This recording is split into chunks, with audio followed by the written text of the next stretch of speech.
All right, Samori Benjamin here with Arizona Diamondbacks relief pitcher Paul Sewald. Paul, nice meeting you, buddy. Nice to meet you. All right, so now you were raised in Nevada, right? Yep, born and raised. Were raised in Nevada. So what was it like playing baseball as a kid in Nevada?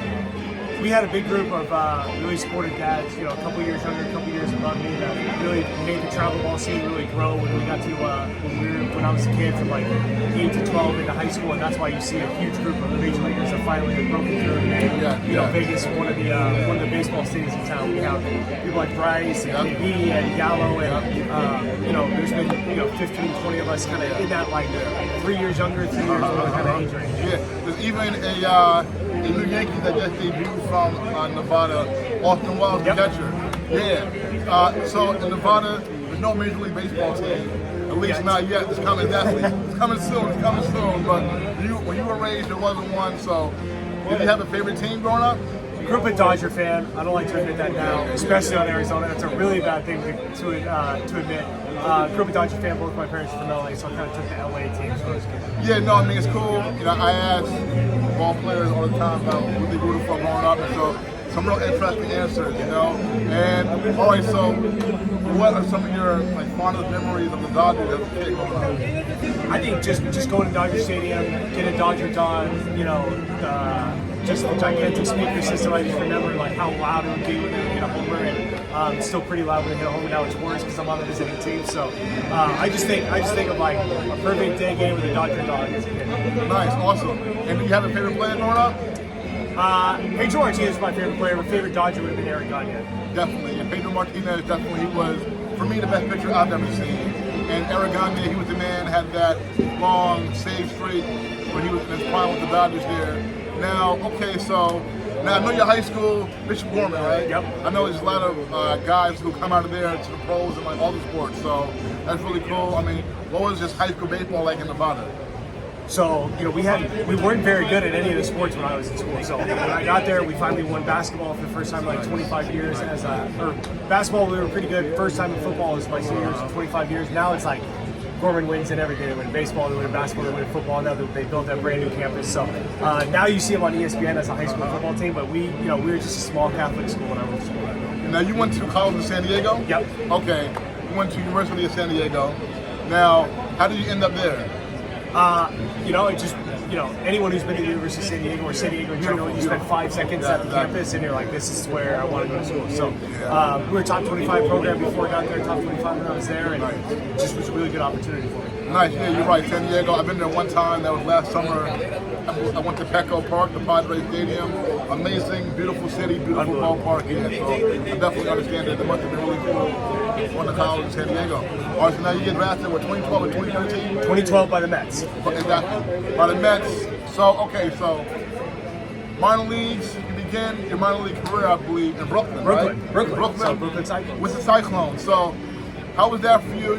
You're a Las Vegas guy, San Diego, now you come in and you're in Brooklyn, New York.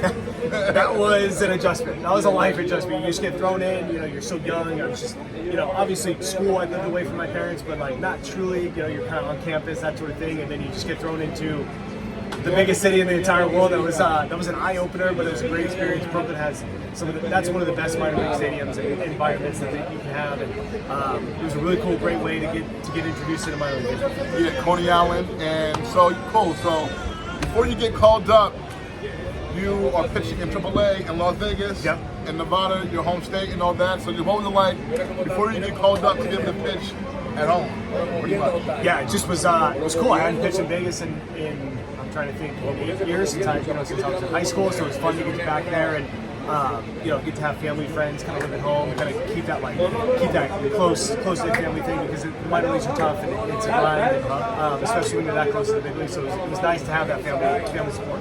Nice. So I know 2017 you make your major league debut with the Mets at Citi Field, and it was against the Marlins. It was in April, I believe, right? It was the first week of the season. So first homestand, it was about 40 degrees. It was a tough environment to try to pitch in. Okay, so what do you remember about just getting to word that you're going to be making your major league debut after a few years of being in the minor leagues. And how did your debut play out for you, and how did that feel? It just was a surreal moment. Just kind of, it's something I dreamed of my entire life. Finally get that chance was very cool, and I was very excited. It didn't go very well, but luckily we're still here a few years later, so it didn't end up ruining my career with a bad first one. No doubt. I mean, what do you remember about your first one? I know your first win came about 2 years later. I believe that was also against the Marlins, right? Yeah, so 110 games later, finally got the first win. That was nice to finally get that monkey off my back and just go out and just feel like I have a win, I can have that in the stat column, not worry about it. Now, let me ask you, at what point in your baseball career, your journey, did you transform from a starting pitcher to a reliever? When I got to pro ball, so I was a starter in college for a couple of years, and then when I got to professional baseball, it was Okay, nice. Okay, so you spend the time with the Mets. You're there. The last year is 2020, and then you move on to Seattle Mariners. And in Seattle Mariners, with Seattle, you have a lot of success. And that first year, 2021, I was in Seattle this past July for the All-Star game.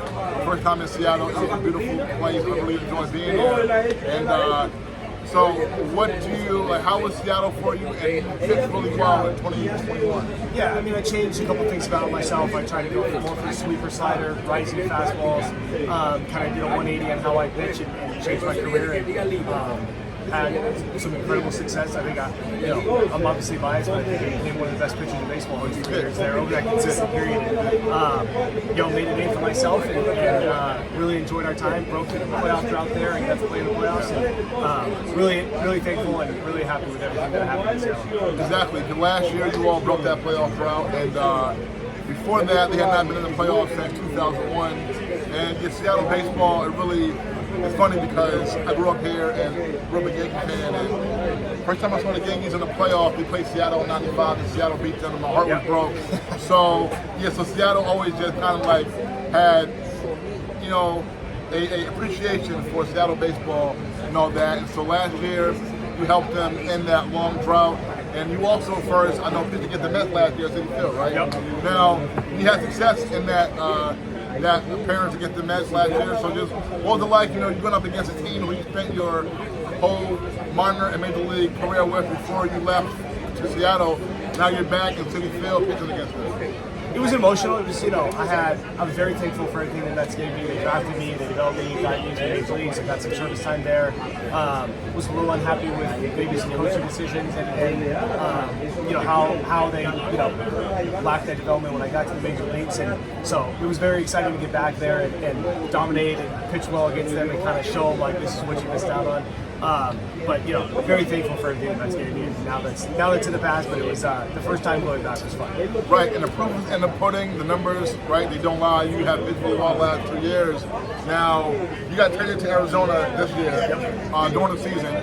So, and you were with Seattle is having a good year too, but you also now in a situation where Arizona has a great shot at making the playoffs, and you all right now in the thick of the playoff race. So, how was it for you just getting the word that you were traded and then coming here? It was tough. I very much enjoyed my 3 years in Seattle. We had built something incredible. We're going for a third 90-win season in a row. That was the only place that had success. It was very sentimental to me, and we had family there, and so getting traded was very difficult. But I got traded to a team that wanted me. I got traded to a team that's in the playoff race. I got traded to a city that I really enjoy. It was, so once we took a step back, realized this is what's going to happen, and got to work, and we're enjoying ourselves, and we're playing really well, and excited for hopefully the last 3 series play well and get to the playoffs. Now you all have had a very crazy travel schedule because just last weekend you actually were at Citi Field. You all were in New York just last weekend. You all flew back to Arizona, and now you all are back here in New York playing the Yankees in the Bronx. So and then you also played Chicago last week at home. So we're in Chicago Cubs, New York Mets. Went home for a week. We get Yankees and the White Sox. We couldn't do Chicago, New York, or vice versa. No, obviously got to make it more difficult on us. Right. So what's that like? I know you guys are professionals, but what's that like to have to fly across country just in a matter of days? Just you get used to it as part of the baseball gig, especially in Seattle. Our travel is the worst in baseball, so it's a lot of Netflix, it's a lot of watching shows, some cards on playing, sleeping, but not the end of the world. But it's just one of those things you have to deal with. All right, last one for you. Okay, you guys are here at Yankee Stadium, so yes. What's it like for you, just as a baseball fan growing up, when you pitch at Yankee Stadium, and just what do you guys got to do to nail down this final playoff spot? Well, I grew up not liking the Yankees. They were dominating, and everyone disliked. You either love the Yankees or you hate the Yankees. I was on the hate side, so coming here is always a fun experience of trying to beat the Yankees. That's they have enough pennants and flags up here to kind of show this is what they've done in the last 100 years. So they're the staple of you either love them or hate them. And I have not been on the Yankees, so for me, it's pitching ball and stuff. Right. So I guess you were the perfect player to pick for the Mets, right? Yeah, it was that made it easy. And not liking the Yankees, that was an easy transition. All right, Paul Sewald, Arizona Diamondbacks, relief pitcher. All right. Thank you so much, man. I really appreciate you. All right, folks, we're back.